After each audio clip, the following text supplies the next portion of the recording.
সব কথাই তো আমি বুঝলাম, হাফসাই কি কইছে হি ডাকো। না মা কিছু বলেনি। না আমার কিছু বলে নাই মানে কি? হ্যাঁ, তুই খোসা মাইরা কথাটা তুলতে পারলি না? আম্মা 3 দিনও হয় নাই দুলাভাই ওর কাছ থেকে টাকা নিছে। এখন একটা মানুষটা বারবার কেমনে খোঁচায় টাকার জন্য? আরে আমার বলদ পোলা, তুই কেন টাকার কথা তুলতে যাবি? তুই তো চাকরির কথা তুলবি। চাকরি তুলবো, টাকার কথা।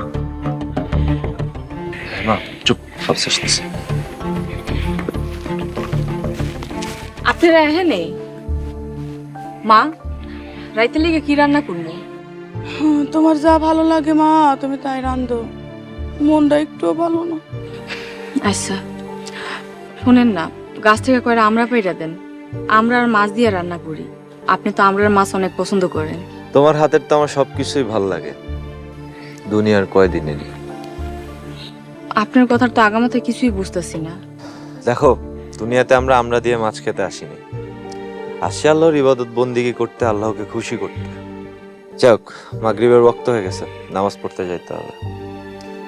আল্লাহ, জীবনে অনেক পাপ করছি, অনেক গুনাহ করছি, মা বাপকে অনেক কষ্ট দিছি। বাকি জীবনটা যাতে মা বাপের সুন্দর সুখে শান্তিতে রাখতে পারি, সারা জীবন মা বাপের সেবা যত্ন করে যেতে পারি, সে তৌফিকটা দান করো আল্লাহ। সুন্দর একটা চাকরির ব্যবস্থা করে দাও আল্লাহ।